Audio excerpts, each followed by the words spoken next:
Howdy, guys. It's Andrew the Android Klosky here, and I'm ready to go live. I just had a cup of tea, and on that note, I'm caffeinated. I'm caffeinated. I'm caffeinated. Yeah, yeah, yeah, yeah. I'm caffeinated. I'm caffeinated, and ready to rock and roll. So come on, androids. I don't want to say come to Papa. I don't think of myself as daddy, but come to daddy, come to Papa. I'm caffeinated. I'm ready to rock and roll. So we at the very least we need Rusty at my beck and call. At the very least, let's get Rusty. I think a lot of people are watching football today. It's a big football day.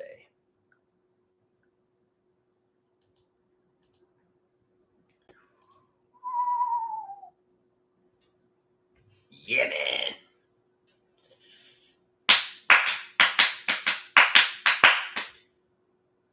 Yeah, man.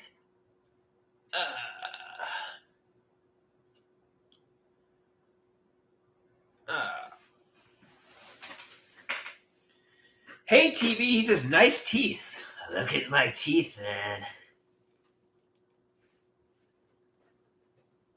I went to the dentist, and he says it's clear I'm grinding my teeth at night. I'm grinding my teeth. So as such, he made me a night guard. So I'm gonna have to wear a night guard so I don't grind my teeth in the evening. I know that's pretty fascinating and riveting content, is it not?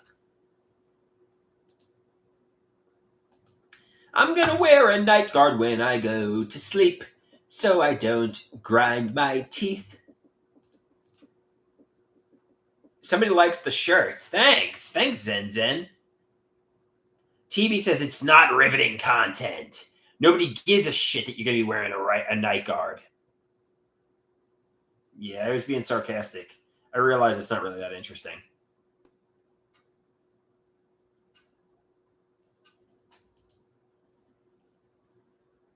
Have I tried it? You know, I have to make an appointment to get it. They molded me for it. They stuck the weird stuff in my mouth. I bit down, and they molded my teeth for it.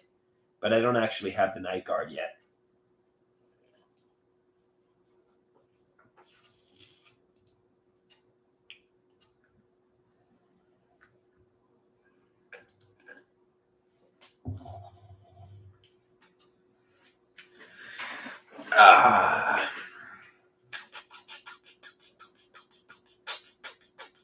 Anybody watching some football? I hear Tom Brady is going to be a color commentator. How is his color commentating abilities? Obviously, as a football player, as a quarterback, he's the greatest of all time. But in terms of his color commentating abilities, how do you think he shall be?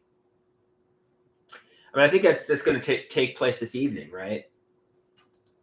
I feel like he just won the Super Bowl. When did he win the Super Bowl with Tampa Bay? Was that 2020 or 2021? It was definitely one of the COVID years. Yeah, he's fresh. He's fresh out of retire. I mean, he's freshly retired.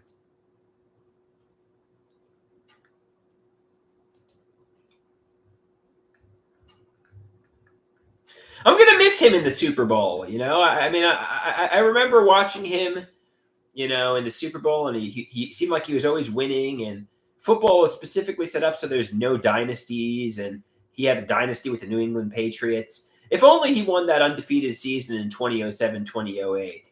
He was so dominant in that season. That would have been great. But I mean, he's still going to go down as the greatest of all time. But you know, that would have been great if he had the undefeated season and the Super Bowl victory too. I mean, that would probably go down as the greatest team to ever play the game. You know. I'm not really a football expert. In fact, I don't really watch it too much, but I'm assuming that's where everybody is today. Everybody's watching the football, you know, over Andrew Kolosky's content. So football is big in the USA. So we need some European androids to join and interact with me.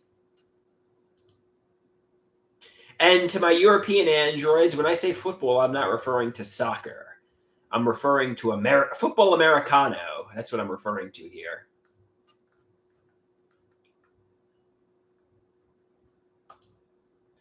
I'm referring to Football Americano. TB says he wants the song "Sugar Daddy Santa." He wants that sung. Well, it's still a warm day. Don't worry, it will happen again soon. The de-thawing will come out. I know everybody loves Sugar Daddy Santa. Why not? Why not? It's September. We're not quite in the holiday season yet, but they have pumpkin spice at Starbucks and so on. So here we go. So I went up to Santa Claus at the shopping mall. He said, "Ho, ho, ho. Nice to meet you, young man. Take a seat atop my lap." And he asked me, "What's your name?" I say, "My name is Andrew." He asks, "What's your wish for Christmas this year, young man?" And I said, "I want a sugar daddy who will pay for everything. Ba, ba. I want a sugar daddy who will make me really sing. Ah, I want a sugar daddy who will fund my lifestyle. Yo, ba, ba. I want a sugar daddy. I ain't living in denial." I say, "Santa." He goes, "Ho, ho, ho. That's a very interesting wish, young man. Were you naughty or nice this year?" I say, "Santa, maybe you could be my sugar daddy. You have a lot of money because you give out presents to everyone. My parents aren't going to be around forever. I need someone to support me. Sugar Daddy Santa. Sugar Daddy Santa. I need a sugar daddy who will pay for everything. Ba, ba. I need a sugar daddy who will make me really sing. Ah, I need a sugar daddy who will fund my lifestyle. Ba, ba. I need a sugar daddy. I ain't living in denial. Sugar Daddy Santa. Sugar Daddy Santa." And Santa goes, "Ho, ho, ho. That's a really interesting wish. Merry Christmas, everyone. Merry Christmas." So you ask and you shall receive. It's September 8th, but I gave you Sugar Daddy Santa, TB. And it's not even the holiday season.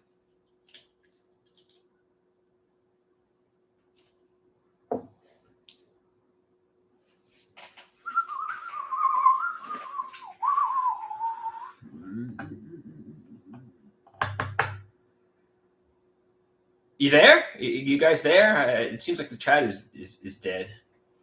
I did Sugar Daddy Santa and the chat is dead. How is that? How is that possible? That should be getting the viewers coming right in. I know that's Rusty's favorite too.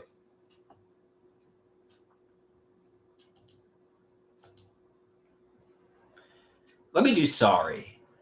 You were my soulmate, the love of my life, gonna be my wife, but I like women, and I cheated on you. Yes, it's true. I'm sorry. I'm sorry. I never meant to hurt you. I was wrong. I apologize. Sorry for cheating. Now you look at me with animosity. You don't forgive me. You want to move on. And I don't blame you, 'cause I betrayed you. I'm sorry. I'm sorry. I never meant to hurt you. I was wrong. I apologize. Sorry for cheating. Please forgive me. Maybe I need to accept you're gonna move on. You're gonna leave me in your past. And it devastates me, 'cause I love you.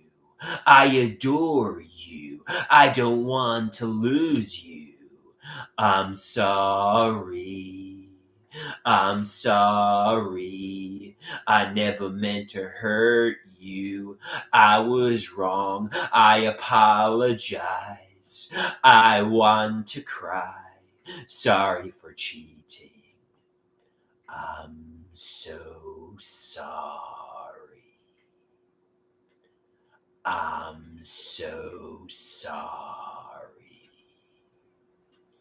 I'm so sorry. I'm so sorry. Hey, Josh says it's the Scrotumless Man. All right, I'll do that one for you. I used to be a man, but then I lost my scrotum. Ah, ah, ah, ah. It was chopped off by a serial killer. Ah, ah, ah, ah. Now I'm the Scrotumless Man, the infamous Scrotumless Man. Now I'm the Scrotumless Man, the infamous Scrotumless Man. Grow back, Scrotum, grow back. Scrotum. Grow back, Scrotum, grow back. Scrotum. Please grow back, please. I want my scrotum back. Now I'm the Scrotumless Man, the infamous Scrotumless Man. Now I'm the Scrotumless Man, the infamous Scrotumless Man. I have no scrotum. Do, do, do. I have no scrotum. Do, do, do. It was tragically chopped off by a serial killer, and no women want to date me, 'cause I have no scrotum. Do, do, do. I have no scrotum. Do, do, do. Now I'm the Scrotumless Man, the infamous Scrotumless Man. Now I'm the Scrotumless Man, the infamous Scrotumless Man. All right. My scrotum was chopped off by a serial killer. Yeah, I go to Paradise Studios, and obviously the name everybody knows me as. I want the nickname like the Android or the Master, or I don't know, something powerful. But the name everybody gives me by is like Andrew the Scrotumless Man Koloski. It's like I don't want to be introduced as the fucking Scrotumless Man. I mean, it's just like, come on, stop introducing me as the fucking Scrotumless Man. Andrew the Scrotumless Man Koloski. It's like, okay. They're goofing on me. It's comedians, and they're goofing on me, and I like them. But they introduced me as the Scrotumless Man. That's what I'm known as there. Like, can I be known as the Vampire or the Android or something good? I'm known as the Scrotumless Man.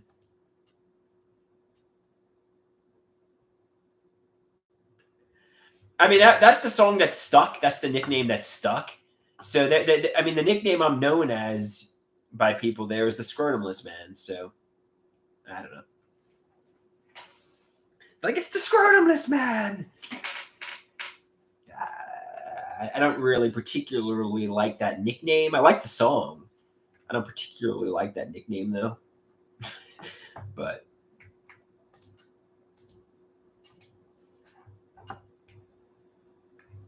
it stuck. So somebody says when we used to play the game Duck Duck Goose, the problem is someone always had to be the goose. What does that mean? Are you calling me? Are you saying everybody else is a duck and I'm the goose? Or what does that mean? I mean, TB says, when we played the game Duck Duck Goose, the problem is somebody always had to be the goose. Are you saying I'm the goose? What does that mean, TB? I get that that's a metaphor for something. What does that mean? Does it mean I was a humiliation ritual than a human sacrifice? Like, what does that mean? The fact that somebody always had to be the goose. The goose was the scapegoat. So I guess TB is saying I'm the scapegoat of my family. Everybody in the family blamed everything on me, and I was the scapegoat. I'm the goat. Ah! The scapegoat.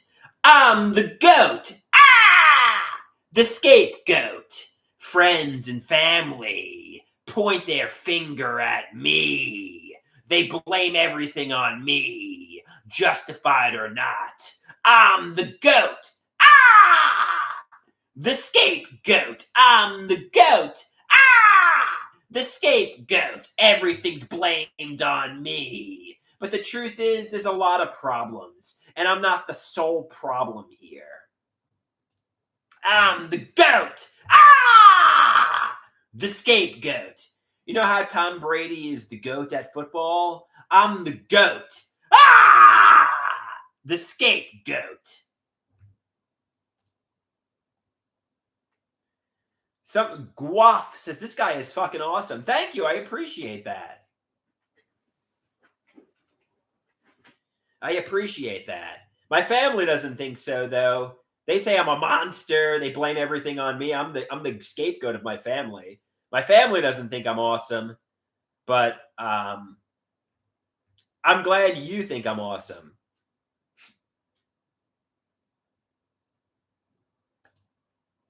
Somebody asks me why. I don't know. I just became the scapegoat of my family. I'm disabled. I'm 37 years old. I have no money. They treat me like a burden, like a loser. They tell me how everything is my fault. Basically, I just got from a young age. I just got thrown into the role of the scapegoat. So, you know, so I'm glad you look at me as being, you know, awesome. But my parents view me as a fucking scapegoat.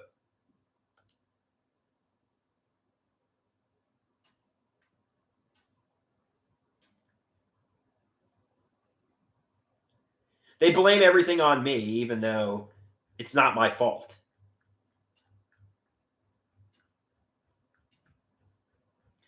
At least not everything is.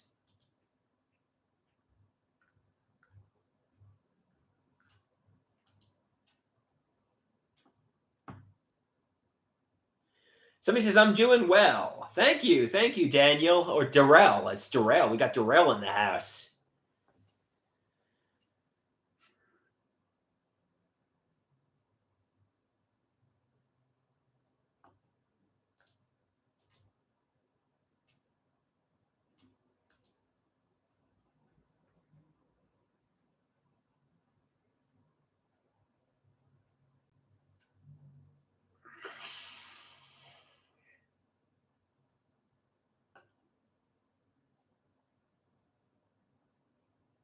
Somebody says I'm doing pretty good recently. Even though the other day when I got a little loud with Poppy, they still think I'm doing pretty good. To be honest with you, I'm trying not to get so emotional. And even things like even the delusions that I was getting, I'm just trying to I'm just trying to be happy here. I'm just trying to calm down and be happy and smile. And I'm telling myself, which it wasn't, even if things were premeditated and nefarious, like my parents getting medications prescribed, for example.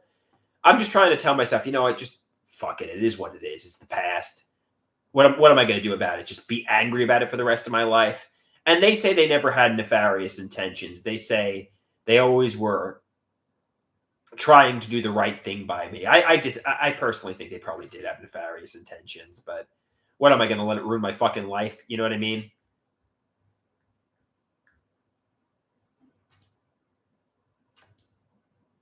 What am I going to just? I mean, I was protesting, you know, that they confessed that they had nefarious intentions every single day for years. And you know they just didn't confess. They said, "You're delusional." So just accept they're telling me the truth, even though I'm skeptical. Just you know, just move on. Just move on. You know, basically. And if my parents try to get me medicated again, put my foot down and say, you know what? Fuck no. I don't want to be medicated. To the extent you had me medicated, take control of my life. Take control of my life. And if I take control of my life, I can't say people are controlling me and getting me to do things I don't want to do for sadistic reasons. Maybe their intentions were good, but you know, if you know, maybe their intentions were good, but if they weren't, well, if I take control of my life, you know, if they can't do anything, you know, be independent, take control of your life. You know, if they try to get me to take medications, say fuck you, no. While you're living at their house, obviously you have to listen to their rules. My mother says take the Abilify 10 milligrams or be homeless. But, you know, I don't know.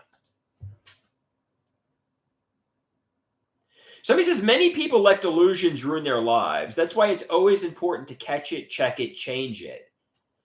Yeah, I guess you're right, and I guess realize maybe they are telling me the truth too. Just stop thinking about pharmacological abuse in the past and try to love my parents. Realize my parents love me. Realize I love my parents and my friends and my family. Try to see everybody with the loving lens, and put things from the past behind me once and for all. Move on, just fucking move on. Even if I get cancer, just move on.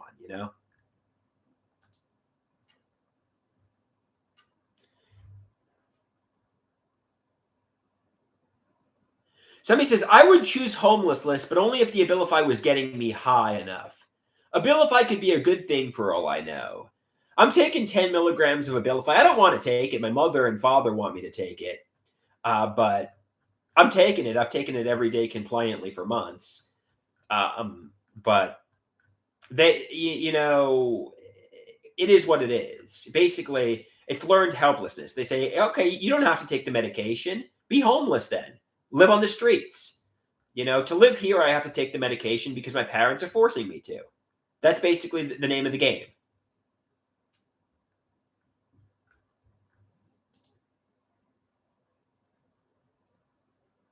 Somebody says, how much does my father want me on? My father probably wants me on 15 milligrams or 20 milligrams. He probably wants me on more medication. I'm resisting. I don't even want to be on 10 milligrams. I don't even want to be on 5 milligrams. I want to be medication free. I want to recover from schizoaffective without the use of psychiatric medications. But I'm taking it while I'm living here because it's just too much of a fight. They want me medicated.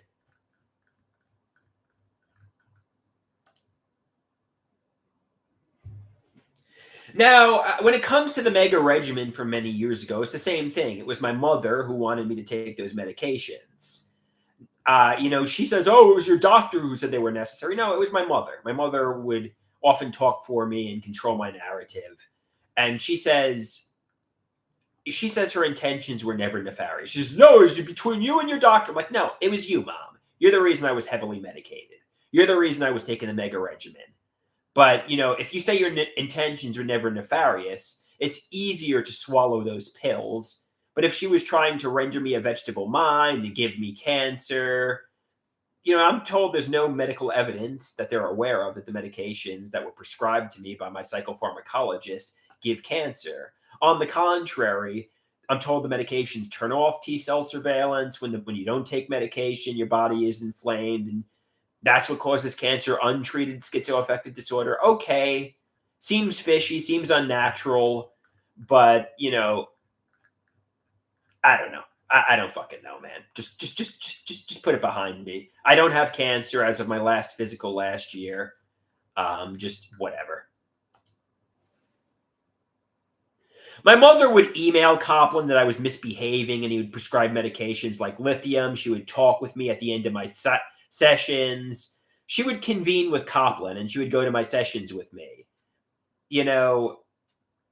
My mother was heavily involved in my psychopharmacology sessions, and it's her that got me medicated. To the extent I got medicated, it's my mother. She was controlling me. She was a control freak. She did it to me. I mean, the doctor fucking prescribed it, but my mother was the one who wanted me medicated. She was the one who got them to prescribe it. Just fucking confess it. If you say your intentions were never nefarious and you weren't getting pleasure from my suffering, okay, it's an easier pill to swallow. But just admit you got the medications prescribed.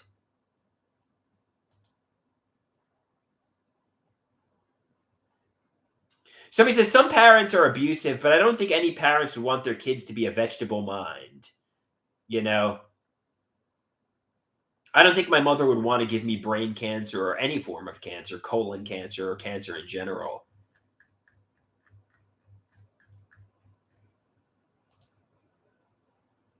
Somebody says, can you give us a wee wee wah wee wah? Wee wee wah wee wah wee wee wah wee wah. I can still do that, so it's all good. And I'm not sick and dying from a terminal life-threatening illness at the moment. So it's all good.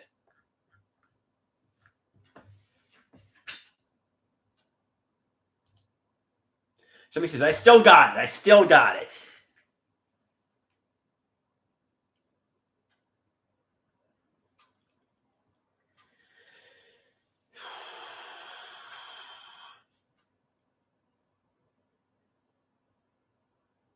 Somebody says, if your mom was a control freak, which she is, I doubt she wanted you to suffer. But it would be hard to admit being a control freak just because, well, I remember many years ago on the way to a Dr. Copland appointment, she was saying how she was a control freak. And I remember her on driving me to a fucking Dr. Copland appointment, a psychopharmacologist, her saying she was a control freak. So she admits to that.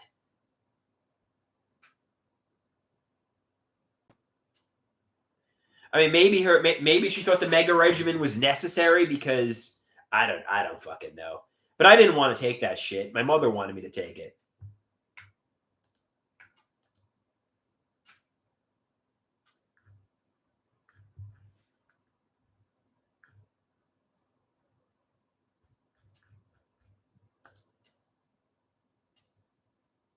Somebody says, but you admit to being delusional. Yes, I admit that, at times I can get emotional. I mean, the psychopharmacologist will say the medications were necessary. And my mother will say, oh, it was between you and the psychopharmacologist. And, basically, to think I'm going to bring the psychopharmacologist to the Supreme Court, sue him, put him in jail, put my mother in jail, it's just not going to fucking happen. I look delusional and schizoaffective. I think I was over medicated. I didn't want to take it. My mother was kind of forcing me into taking it. But if she says she has no nefarious intentions, well, it is what it is.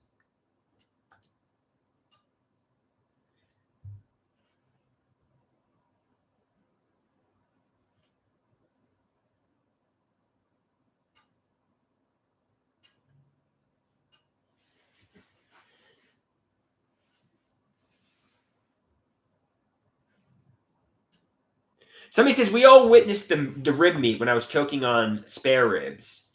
And my mother was concerned about me. She didn't want me to die. She brought me over to the emergency room. So she loves me. I guess in her way, even though it was ridiculous the amount of medication I was on, I guess she thought it was keeping me well.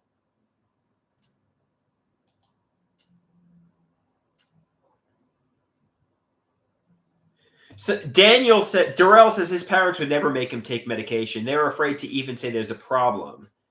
And they say my mother seems nice, not like a sadistic monster who would try to pharmacologically abuse me and render me a vegetable mind.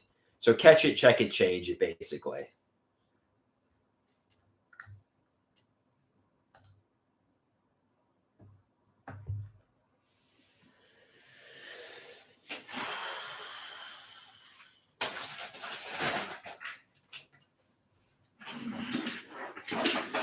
I'm not going to do sadistic. Okay, we can do sadistic puppet master. Controlling mother. Controlling mother. Controlling mother. Controlling mother. Controlling mother. Controlling mother. Monster behind her mask. Putting on a facade. She's controlling me like a puppet. I don't have a mind of my own. Silencing my voice, forcing me to pour my life down the drain. She's controlling me like a puppet. My mother's a sadistic puppet master.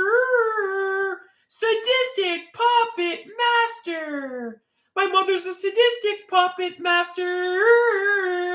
Sadistic puppet master. Puppet master. Puppet master. And she tells everybody I'm delusional. But that's not true. It's not a delusion. She is a sadistic puppet master. My mother's a sadistic puppet master. My mother's a sadistic puppet master. Gaslighting me. Making me out to be the craziest of crazy. Making me out to be the problem and the scapegoat. All right, that's enough. The song might not really be true. TB says he's not sure he agrees. It's how I felt when I wrote this song, but somebody says they don't necessarily agree with that.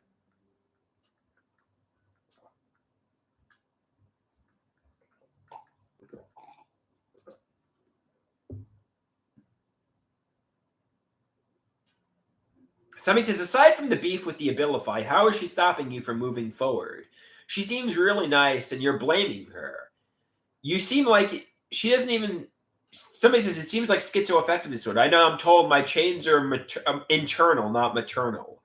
Nobody is holding me at gunpoint in here like the warden from the Shawshank Redemption. I'm choosing to pour my life down the drain. Take accountability, come back with determination, and make my life happen. You know, my mother doesn't have me in this metaphorical chastity belt. It's my I'm 37 years old. I have to meet a woman and get a job and get independent and meet friends myself. You know, nobody can live my life for me. You know, I have to live my own life, you know? Somebody says, my mother and father have my back. They want me to succeed. They want me to live my life. That's the story. They love me. They want the best for me. Somebody says, your mother and father are the only ones who truly have your back, Andrew. Your mother and father want the best for you. Both of them. Mama and Poppy want the best for you. TB asks me, have you seen One Flew Over the Cuckoo's Nest, Andrew? No, I've never seen that movie.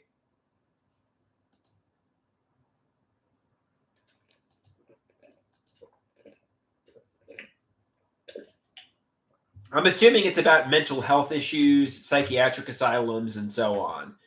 I remember somebody at the psychiatric hospital said, you know, Andrew, when I was in there last year, said this, like, said about me. I mean, he was older. He was in his 50s or 60s. So this kid's like, if one flew over the cuckoo's nest. So you're not the first person to make that reference.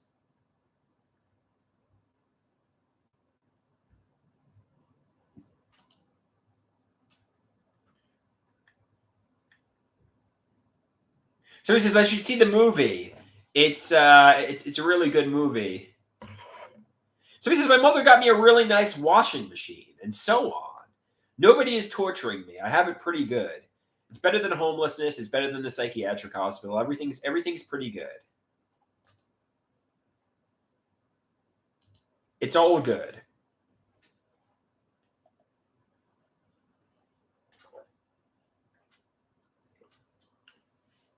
TB says, true, his washing machine doesn't even play a tune. My washing machine plays a song.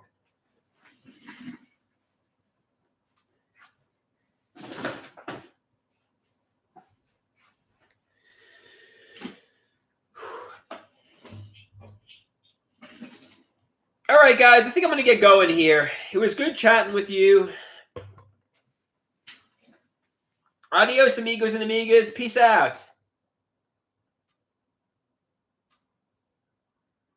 One last song. I'm gonna pass. Adios, guys.